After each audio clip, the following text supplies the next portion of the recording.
Hello, everyone, and welcome back to a bonus pod of Perpetual Chess checking in on the FIDE World Championship. It has been a fascinating match so far, and we've got a couple guests who will be joining us. I will introduce our first in a second. First, as always, wanted to thank our sponsors, chessable.com. If you're listening, you probably know the match is tied 3-3. It has been quite entertaining, some unpredictable openings, both players showing both some strengths and some weaknesses, as we will be digging into. Following our first guest, we will do a quick segment with Grandmaster Jon Ludvig Hammer, who is actually going to be the regular long-form evergreen content type guest on next week's pod, but we're going to record a quick hitter to get out today with him sharing his thoughts on the match so far, as he's been doing a great job broadcasting it for the TakeTakeTake team at the studio in Oslo. But as for our first guest, he is on site in Singapore. He's a friend of the pod, a return guest, an international master, coach, commentator, author, journalist, translator, YouTuber, you name it, chessable author. He does all of the chess jobs. And right now he's in Singapore, as I said, working for FIDE. I've seen him in the press conferences when I tune in, and I am pleased to welcome back to the program. I am Michael Rahal. Welcome, Michael. Thanks, Ben, for the introduction. And as always, a pleasure to be here.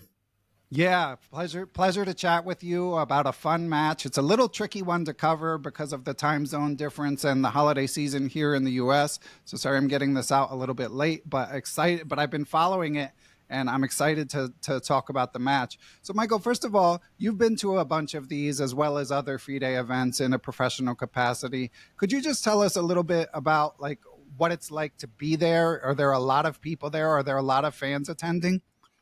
There are a lot of people here, Ben. It's amazing to be here. It's my first time in Singapore. It's actually the farthest I've flown from Barcelona, where I live. I'd been to Chennai in the Olympiad, but this is even further away. And yeah, it's amazing. Singapore is something very special, very special. I'd heard about it. It's a hub for technology. The people are fantastic. Everyone has got a smile on their faces.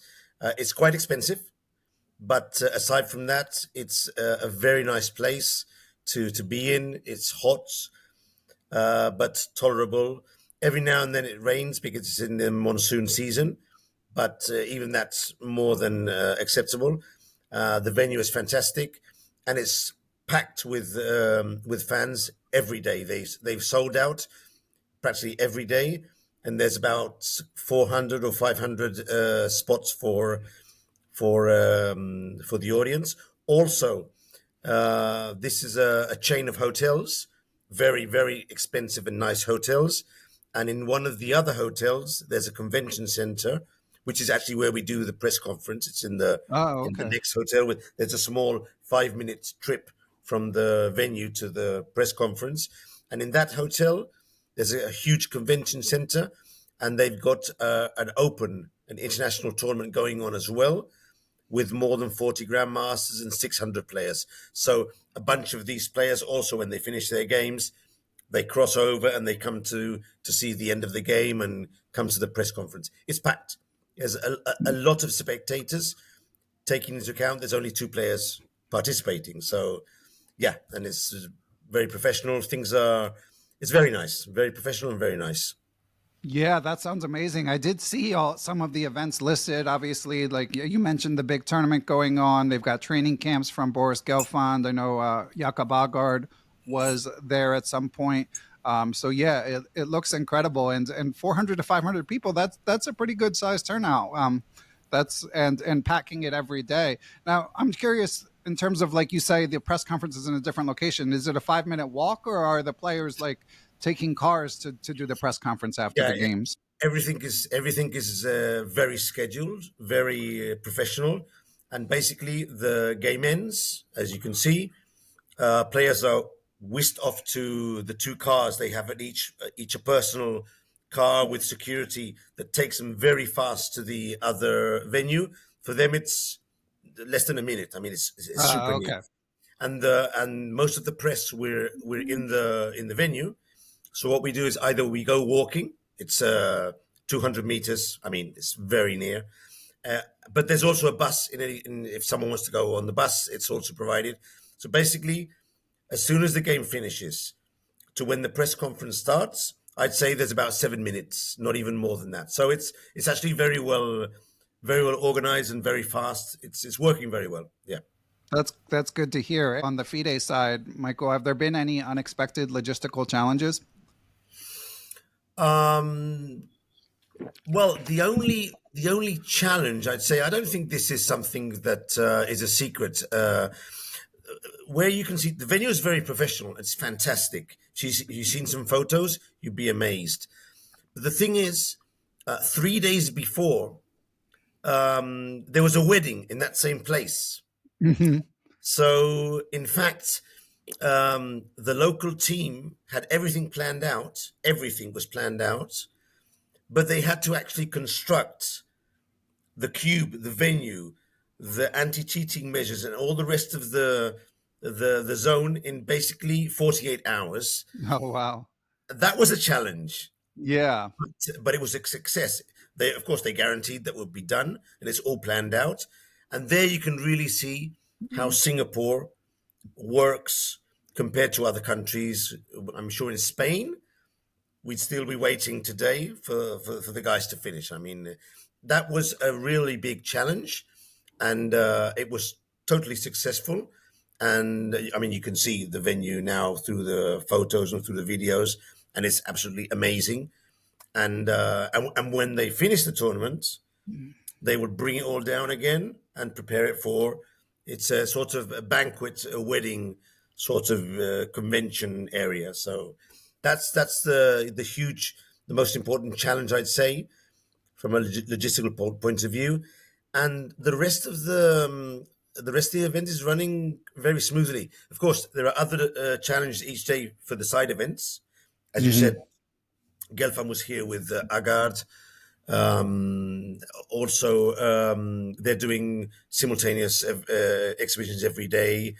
They're doing the open social. They have a partnership with Google.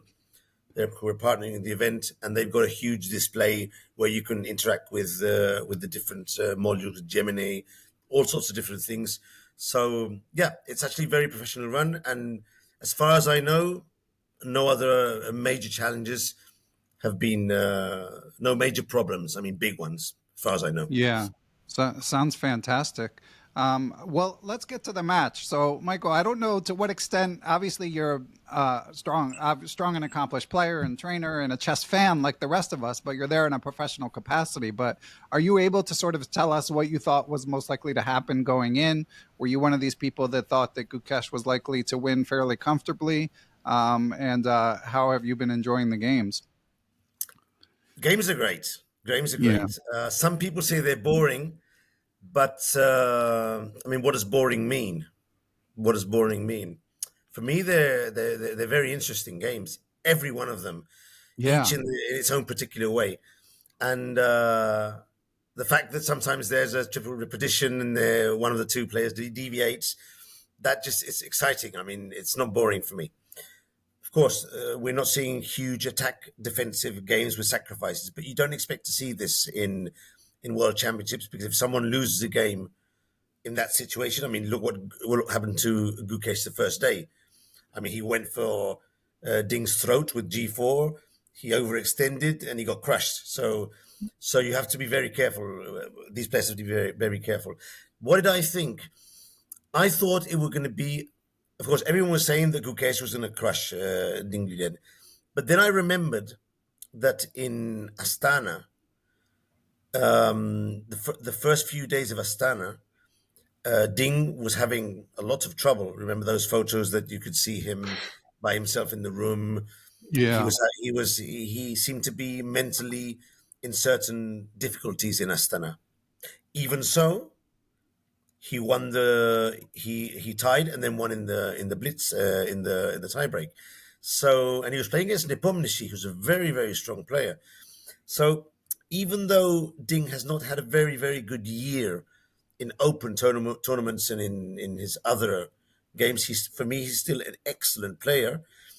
And for Gukesh, it's the first time he's playing in a cube, a world championship, all the extra pressure that I mean, he's representing a huge nation of Indian players.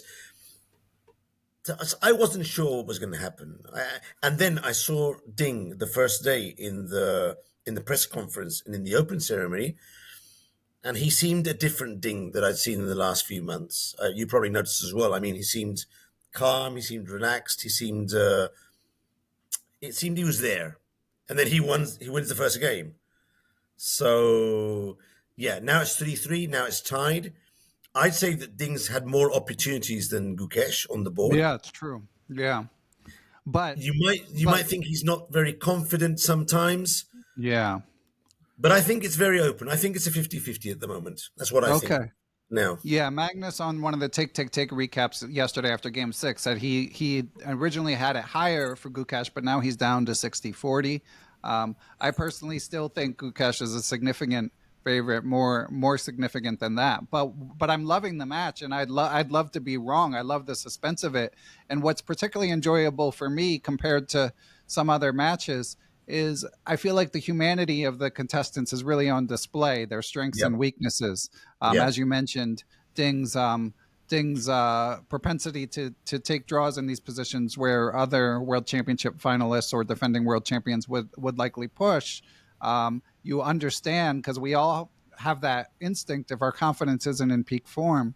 It can be hard to keep fighting, and we might be worried we're going to mess something up. It's hard to silence those voices in your head. But then on Hmm. the other hand, you have Gukesh kind of displaying in Game 6 the opposite problem, Yep. where in a position that's objectively worse, he declines a repetition.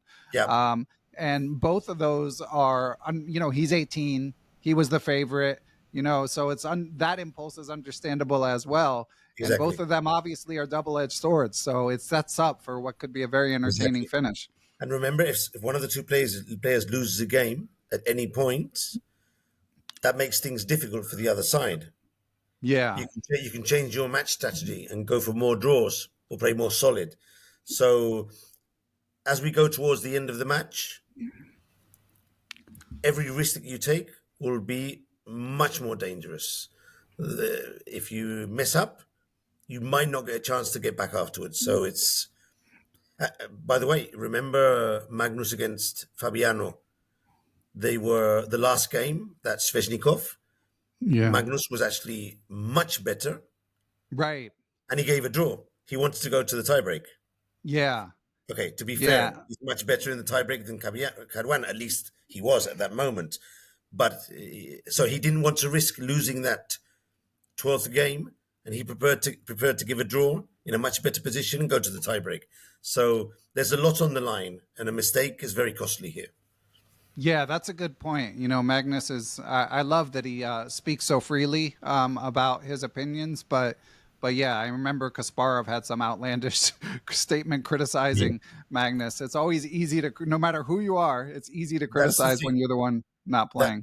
That's the thing. I'm here, and I talk to them after the games, and I see them playing. I see their sufferings. I see what's on the line. Whoever wins this match, not only is the world champion for 1 or 2 years, he gets a huge payday, and he guarantees another payday. Yeah, that's a good point. And Yeah. whoever loses doesn't get into the candidates as before. Oh, I didn't realize they had changed that. Wow. I think they took that. I have to verify, but as far as I remember, they took that out of one of before the loser would qualify directly to the candidates. And I think in the last changes they took that out. So there's a lot on the line.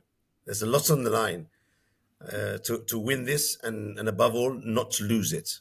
Yeah, although in Dink's case, it's not clear to me, at least, if he loses, it's not clear to me he'll want to go back in the candidates.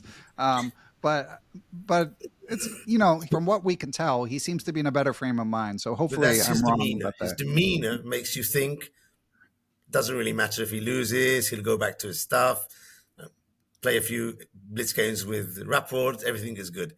But that's his Yeah, demeanor. But he's here and he's trying to win in his own way, but he's trying to win. And I do think it's important for him to try and win. But he could have announced and not played the title if he wanted to. yeah, No big deal. I mean, but he's here and he seems yeah, to have a good frame of mind. So his demeanor makes people think that It's not a big deal, but I really think it is important to him. That's what I think it from the inside. But he has his match strategy. And also, I noticed that two or three of the times when he was asked questions in the press conference and he was showing some variations on the board, if the position was becoming very complex, then he would sort of say, I didn't do this because look, he puts this queen here and this is complicated. So it seems he's trying to just go away from the complicated positions against Gukesh. Maybe he's afraid at that level, of course, of Gukesh's capacity and calculation.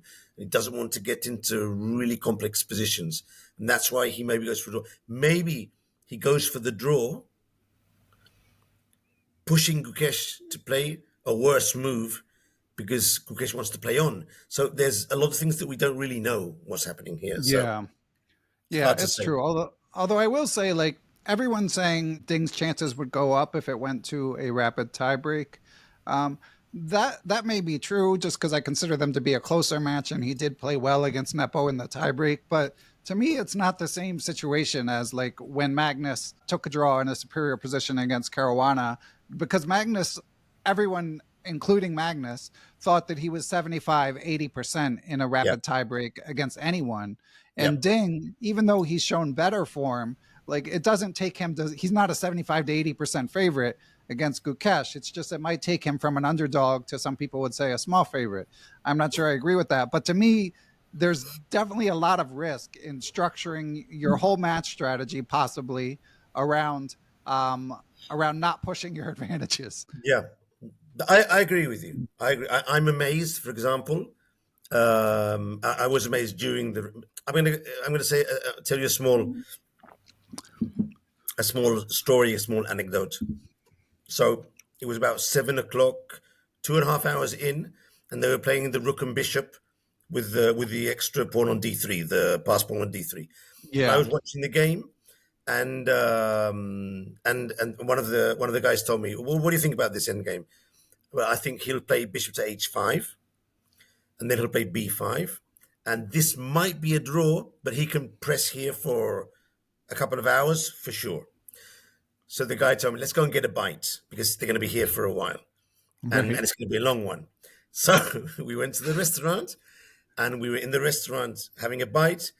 The 2 seconds were there. Rapport was also eating, and Gajewski was also eating, and they were following the game Separately, I also. assume. Yeah, well, it's a small community. They're separate, but I Okay. mean, it's all good there, no? Yeah. And and they're not always together. But at that moment, they were both on different tables. We were having a bite. I look at the mobile draw, so we had to leave our food, run into the Right. press conference, and then I saw that he hadn't played bishop to h5. He played bishop to c6, exchanged rooks, pawn down, and a draw. And I was Yeah. amazed. I was amazed because I don't need a computer to see that bishop to c6 is a draw and bishop to h5 is probably a draw, but we're going to play on for quite a while. So why didn't he play that move? Yeah. That is just something no one understood. And he saw the move. He didn't see the idea bishop e6 and rook c8. That's a bit more difficult, okay. But he saw the other one and he didn't play it. Why? Why, Yeah. Ben? Why? That's Yeah. something I just don't understand. Yeah. Well, I don't know why, but I hope you at least take the lesson that you got to eat before the rounds, Michael. Yeah, no, no. These games could end in a And, draw at any point. yeah, and So yesterday, actually, I said, I'm not going because I mean, this could finish at any moment now. Yeah, yeah, it's just a lesson small learned. anecdote, but it goes to show that even everyone thought that they would be playing this endgame for quite a while because of the. I mean, if you put the bishop on h5, you play b5. White has to defend with accuracy, and you can press for many moves in that ending because you have an extra pass pawn on d3. And it's amazing that he didn't do it. So that's Yeah. already 2 or 3 times that Ding could have played on in a decent, better position, probably not win, but push his advantage, and he decides to go for a draw. And it's just something that no one understands Yeah, for sure. what to do. But yeah, but again, not to belabor the point, but Gukesh pressing too hard. I did love the quote where when he was asked why he didn't go for a repetition in what was a worse position, he said, I like to play chess. It's an interesting position. I wanted to see how it played out. I have confidence. So But he I took asked him he that took his question. To be fair, he did say that he wasn't sure he was much right. worse because we have the benefit of seeing the computer. They Yeah. don't. So he probably thought he was maybe slightly worse or maybe not even worse, but there was at least a lot of chances for counterplay and he wanted to play. He wanted just to play on. And I suspect also, though he didn't say, that I suspect that maybe he was sensing some weakness in Ding when Ding has probably a slightly better position and he's going for a draw. Now, when you sense that in a normal game against any opponent, you automatically think, okay, well, I want to play on. I mean, this you're a player as well. I'm a player. We've had this situation of Yeah. at a lower level, and when someone tries to force a draw against you, even though you might think you're not better, you want to carry on playing because you think you Yeah. might. That probably played into it as well, or he just wants to play a Yeah. few more moves. But that's very risky. Exactly. I Yeah. was So we'll see. Should set up. Well, just a couple more questions. Has there been? Do you have any opening predictions as we head into the second half? I've certainly been surprised, basically in every game. Yeah, same for me. I did predict D4 yesterday for Ding, but I didn't expect the London. What I'm seeing Yeah. from Ding, he's playing quite solidly the French defense with black. So I do expect to see more French, and he's getting good positions. So I do expect to see more French. And with white, I was expecting to see some Catalans, some mainstream variations, but for now he's going for the London. Then the other day he played this Reti Ready. with B3 Yeah. and B3. He's playing unpredictable stuff, probably trying to sidestep Gukesh preparation. But then again, Ben, we've been talking about this in our group here, and some consider that maybe he does have some other variations prepared, but he wants to keep them from the second part half of the match. If you want to bring the Catalan out, you might not want to bring it out too early because then the other team will start going over the lines again. So he might Yeah. want to bring it out when the match is near to the end. So I think Gukesh is a bit more predictable. I do think that Gukesh will go D4 tomorrow. I think Yeah. he'll go I back think to he's going to steer D4. away from the French. I think Yeah, at this point. Yeah. he's Which played is it amazing. twice. Like the French is not supposed to be this, unbeatable No, defense at the world championship level, but no, but Ding is playing it very well, and maybe it suits his personality and style for this match. Something solid, something you can play with the counter attack, and something that takes advantage of Gukesh's tendencies to overextend with the pawns, which he likes to attack and push the pawns. And the French normally you can punish that in certain situations. I think he's going to go for D4 tomorrow. He won his game with D4 in the second round. Sorry, in the third in the round. third round. I think he'll Yeah. go for D4. I'm sorry in the third round. I think he'll go for Yeah. D4. We'll see. Yeah, I think he won't go for e4. I'm not sure if it'll be d4 or something else, Maybe but maybe knight um, F3 or yeah. yeah. And last thing, obviously, you've gotten to go to all the press conferences. There've been some funny moments already. Do you have a favorite moment from all these press conferences for people who maybe haven't seen them? Yeah. Um, yeah, well, obviously the ding chilling ice cream meme Yeah, moment was good. Uh, one other thing that was a fun moment, and it's cool to review it again. Um, I noticed that Ding has has a sense of humor. He's in his own way. He's quite witty, and I think he's much more smarter than what he lets off. I think okay, he I wondered about that, that. Yeah, that's my sensation. But of course, he does have a certain language barrier with English, although he right. has improved a lot. Another moment which happened yesterday, which I picked up on, but a lot of people I haven't seen many people talk about it. At the end of the press conference, he said something very interesting. He said opening preparation is like an iceberg, Right, yeah, which is like a an famous iceberg. quote from Kazimjanov. discussing a prior world championship prep. But yeah, go on. He said we only see in the match the lines above the water. They're very Yeah, few. yeah, Most of the lines and variations are hidden below the water. So icebergs have 90% below. So that gives you an idea when some people don't understand if he had prepared it, why doesn't he remember it? These guys are preparing hundreds of variations each morning and only one appears. So it's right. understandable, like an iceberg, that I thought was a very, very good comparison by Ding. And yeah, Gukesh hasn't given us very many fun moments. He's more, Yeah, sober, calm, very collected, very mature for that right. for 18 years old. It's quite unbelievable. But I think we'll get more moments like this in the next press conferences. So Yeah, and just a stay very tuned. brief explainer about Ding Chillin for those of you listening who are less online. Basically, there have been a lot of pictures of there's a restroom for the players when they're not at the board. They each have a room where they can decompress away from the board. Obviously, it's monitored and there's cameras there.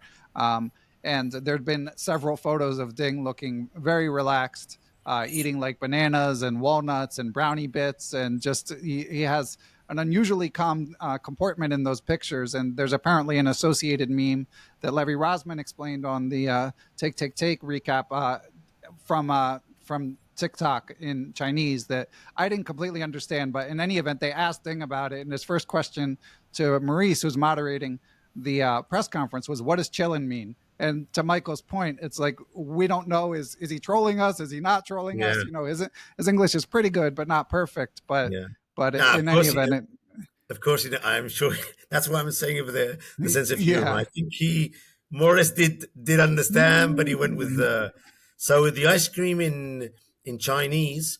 I think the name of the company is Billing.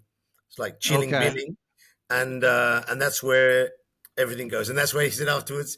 Now, the major troll would have been afterwards when they asked him how would he react to winning the championship. He said, "Last time I cried. This time," and there was a pause. And he said, "I'm going to smile."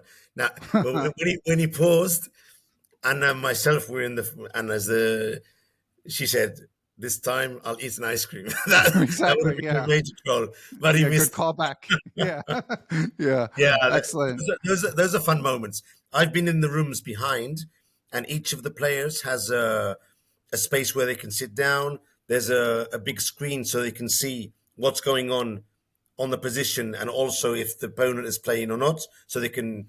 But the thing is, if you remember, in Astana, both players, Ding and Nepomniachtchi, spent a lot of time in the lounges to the point where they were analyzing in the lounge and not at the board. And that didn't make for good TV. yeah. Here, you can see that they're spending a lot of time at the board and they're using the lounge for what it really is. I mean, just a moment of relax. And each of them have different snacks. So each of them were asked what snacks they want, and they're different for each player. Okay. Well, Michael, I know it's late there. I'm sure you're on a bit of a late schedule, but appreciate you taking the time. We're recording this on Monday morning, New York time, almost 11 o'clock Singapore time, but I know you've got another game tomorrow. So, any final thoughts before we let you go? I think this is going to be a big match. I don't think it's going to be decided until practically the last two games. I have some sort of feeling that this might go to the tiebreak, and the games are going to be very good. By the way, Ben, you're doing it. I told you last time you're doing a great job with your interviews. I really enjoy listening every week. And if you feel like you want to ask a specific question, you have my contact. You can send it over, and I'll ask it Ah, okay. All for the right. Perpetual Chess podcast. If you want to get a question in for the podcast, you can do that through me. Okay, excellent. And if anyone listening, yeah, thinks of one I should be asking via Michael, send us a message. I'm not really checking my Twitter anymore, but you guys still know how to reach me through the Facebook group and email. And everything else. All right. Well, Michael, enjoy the rest of the match. By the way, I'm not going to shirk from a prediction. I will say that unfortunately I don't share your optimism. I think Dink's going to stumble sooner or later. Again, I hope I'm wrong, but I think Gukesh is still going to win somewhat comfortably. But That's my, again, that's not because I'm working for FIDE. I actually think that that it's closer than what it seems, and I get the feeling listening to them after the games and seeing their analysis, seeing the way they're both of them are making mistakes. It's going to be close, but we'll see. yeah, We'll and I've see. been wrong so far. So, okay. All right. Thanks again, Michael. Enjoy the rest of the match. Really appreciate it as always. Thanks a lot. It's been a pleasure. Bye bye. Okay. Take care. And we are here with the three-time Norwegian champion, commentator, chessable author, wears many hats in the chess world. I'm a longtime fan of his. Actually interviewed him way back in the early days of the podcast, and we are finally catching up. And what we're going to do is we're going to do a quick chat about the World Championship because he's been broadcasting, doing a fantastic job for the TakeTakeTake YouTube channel. So he's deep in the weeds, observing every move in real time. So we're going to do a quick hitter discussing the match, and then we're going to record a longer form interview that you all should check out coming next Tuesday. But without further ado, let's welcome to the pod. Welcome back to the pod, Grandmaster Jon Ludvig Hammer. Welcome. Thank you. I'm happy to be back. Yeah, good to have you back and really been enjoying the coverage. I have to admit, I would be tuned in at every moment, but as you know, the time zone stuff, I'm not waking up at 4 a.m. To watch the games here in the U.S., but I catch the tail ends and have been loving the coverage. So, Jon Ludvig, what were your expectations for this match coming in? Were you one of the people that thought Gukesh would win comfortably?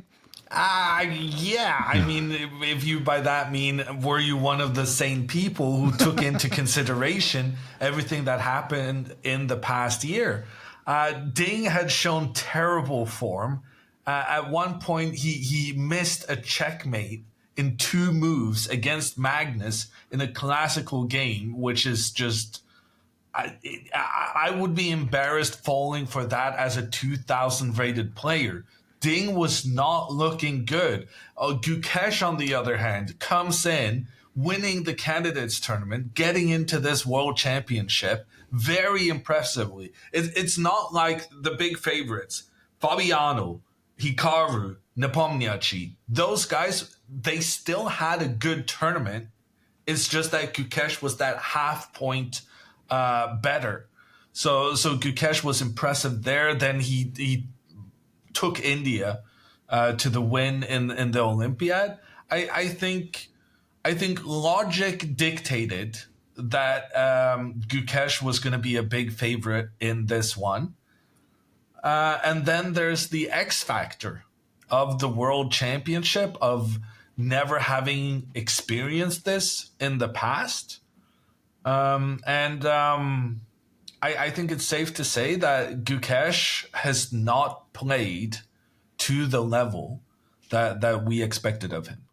So that's what you think it is? Because I was going to ask, is it that Ding is playing better, Gukesh is playing worse, or obviously combination of the two is usually the answer? Yeah, combination of the two, definitely. Ding is playing better.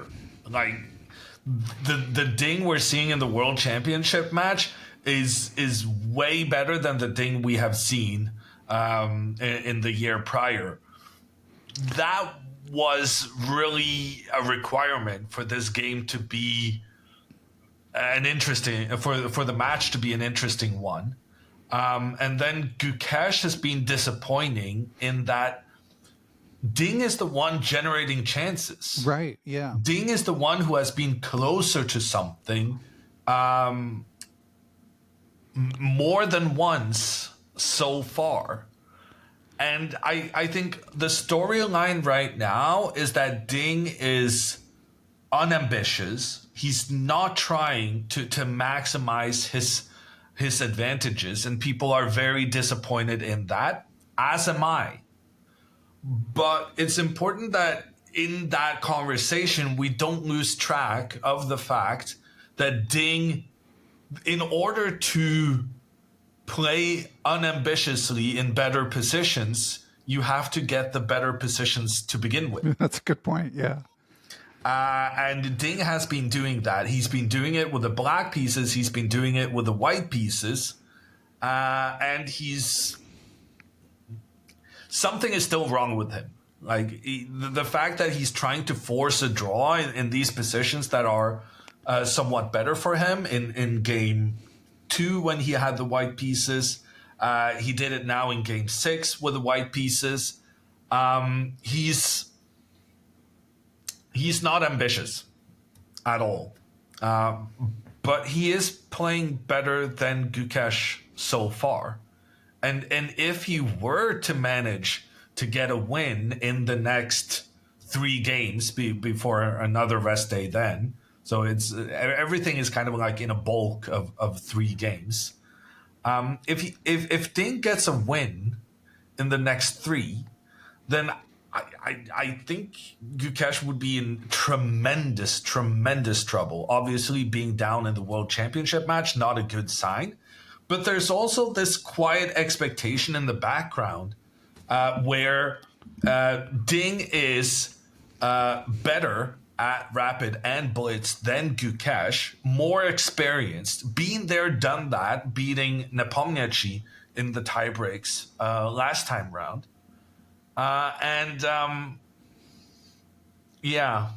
So somehow I can't shake the feeling that right now what we're looking at is a Ding who performed way beyond expectations in the classical games, and then maybe we end up with a 7-7 only to see Gukesh then proving everyone wrong in the quicker time controls. But yeah, I said to Michael Rahal, I do feel like people are overestimating the extent to which Ding might be a favorite in the Rapid.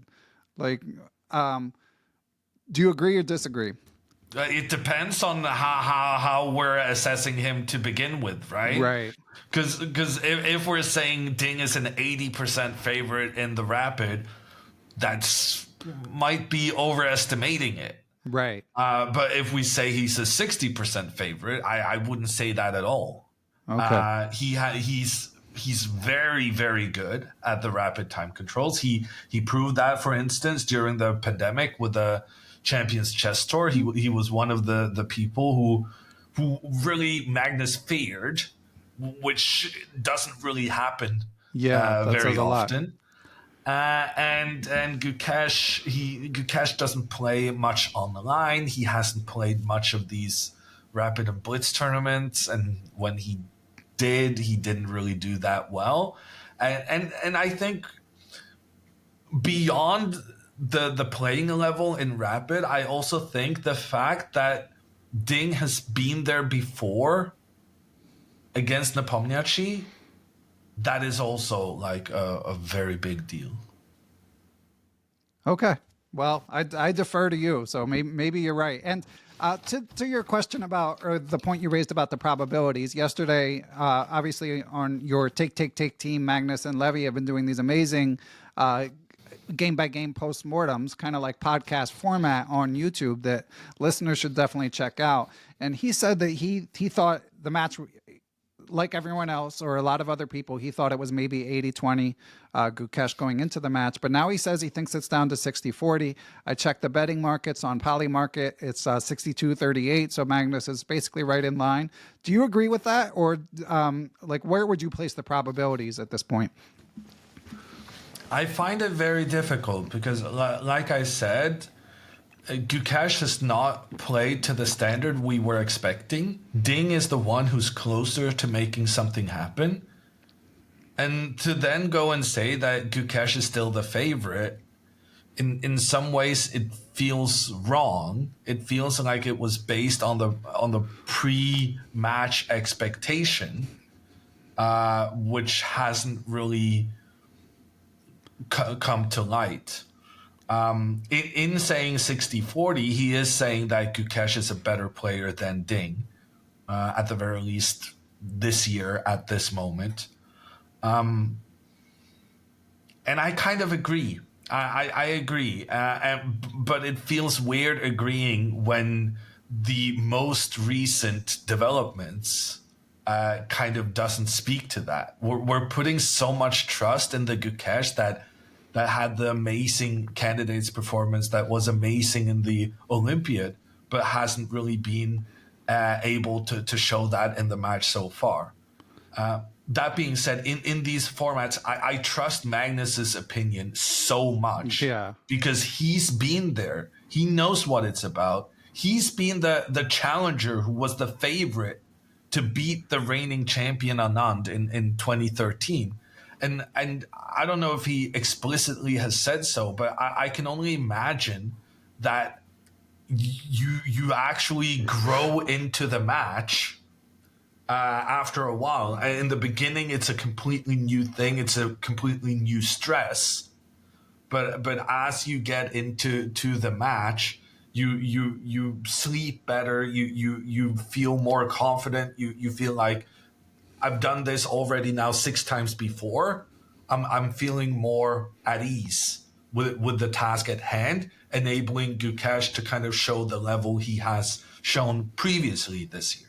Yeah, and for listeners not familiar with Jon Ludvig's backstory, of course, fellow Norwegian, only a few years apart from Magnus, and as you discussed in the Shocksnack podcast recently, and we touched on briefly in our long ago interview, worked on Magnus's team. Were you in Chennai for that match, or were you? I was not in Chennai, but I flew in after Magnus had won To see him get thrown into the pool.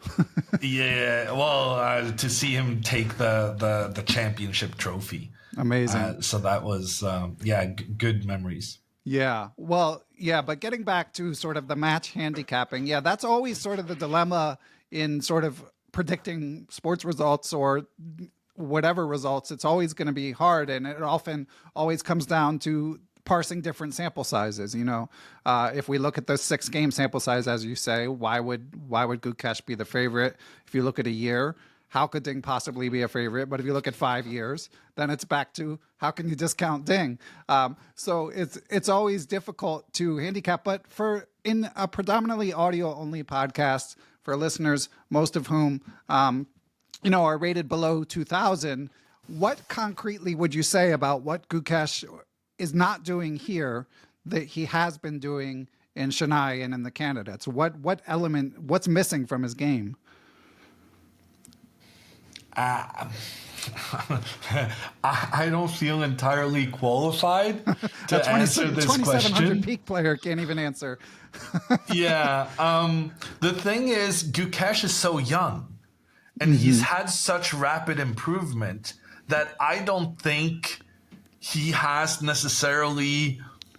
I don't feel like I've seen his game that much compared to all the other players, right? He's a relative newcomer to the top levels, which makes him a bit more difficult to assess. What is he doing previously that he hasn't done in the past? Well, we have these 3 massive tournaments: the Chess Olympiad 2024, Chess Olympiad 2022, and the candidates, the qualifier. These are the marquee, the incredible performances, Gukesh at his very, very best. But we don't really we don't really have a lot of other inputs as to determine what is his normal. Right. Because we have these incredible performances, and then it's if he always played this incredible, then he would already, be challenging Magnus for world number 1. So he has some performances that are, ordinary, but ordinary to a, top 10 player in the world. That means he's not rocketing up to Magnus's level just yet. And I think it's difficult to know whether his extremes are extremes or kind of signs of what he's got going. I'm babbling, but what I'm getting at is just that I don't think we've seen him at the top level for long enough to make a clear determination of what his normal level is. Okay. And as such, It's difficult to say. Is this his really bad level? Is this like a little bit worse than normal, or what's going on? In any case, the moves he's playing are not that good. I saw Kramnik going out yesterday and just saying, I am not going to do a recap today because this level in a world championship match is not worthy, which is incredibly harsh. But first and foremost, what Gukesh needs to do is he needs to play better moves, because he's giving Ding chances even from equal positions, and that's not something he can allow happening. Gukesh, I think, has been tremendous with the black pieces and iffy with the white. Okay. Well, at least Kramnik's not accusing them of cheating. It's you're either not playing well enough or you're cheating. But I mean, it'll be interesting. And I talked with Michael Rahal a bit about the sort of psychological markings that are on display for both Gukesh and Ding. As you mentioned, Ding, he's getting these advantageous positions and kind of settling for a draw. And Gukesh may be overpressed yesterday, declining a repetition in what was objectively a worse position, according to people and engines that would know. So do you think, is that a cause for concern? Like both of these sort of psychological propensities? I've heard it said in the past, it's better to be over optimistic as a chess player than under. What do you think? I think the fact that Gukesh wanted to play on in that game 6 is incredibly bold. And if nothing else, it promises for a very exciting future with such willingness to fight at the very high, riskiest of stages. I said when it happened that one of the reasons it's so surprising is that the general thinking is if you make a draw with the black pieces in a world championship match, you can push for a win with the white pieces, and so everyone kind of just defaults to a draw would be nice. But Gukesh and the way he responded in the press conference, why did you do it? I like to play chess, the kid says. What a statement. Yeah, amazing. And the thing is, later on in the game, he created serious winning chances for himself. I love the fact that he tried. I love the fact that he's sensing weakness in his opponent being so eager to go for the draws. I love that he dared challenging the conventions and trying. And I love that he's willing to expose himself to the competitive stress when he could have just said, this is a nice result, let's go have dinner. Yeah. That right there is why my hot take is still that I still think Gukesh is going to win comfortably at great risk of future embarrassment. But and last thing, Ludvig, before we wrap up the championship conversation, what have you thought of the openings? I thought the openings so far have been fantastic. I think there's only one game 5, the French exchange, that was a bit of a dud from an opening perspective. But all the other openings, like Ding coming out with the French. Yeah, amazing. In game 1. He did it once against Nepomniachtchi also. He got a good position but ended up losing. So it's a mixed bag of emotions from that previous experience. But he went ahead and he tried it out. And I love the comment he made at the press conference. I wanted him to get a difficult game. He could be nervous for his first match in the World Championship, and Ding rewarded with a black win in game 1. What a start. Yeah. And it was so important because everyone thought Gukesh, was going to steamroll Ding. And so Ding just taking that first blood was fantastic.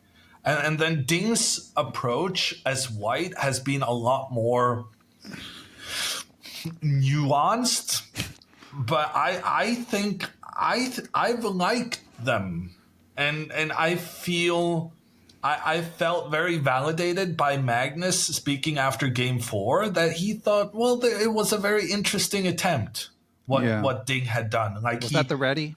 Was that? Yeah, that was with the knight getting into the center of the board and black Gukesh not being able to challenge that knight.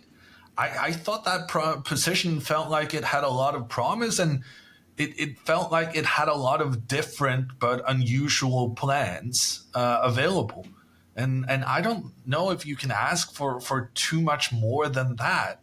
That they're coming up with novel ideas. It's not like they're playing prep that everyone has seen before, because it's what every one of the top players are doing. It was good. It was definitely prepared, the idea, but it was also novel enough to create some unusual problems. And the problem that with that game for the ready, like you call it, the problem there was mainly that Gukesh just defended so well. Yeah. If a lesser player with the black pieces there gets panicked about Ding getting such a dominant positioning for his knight in the center of the board, that could have gone completely differently.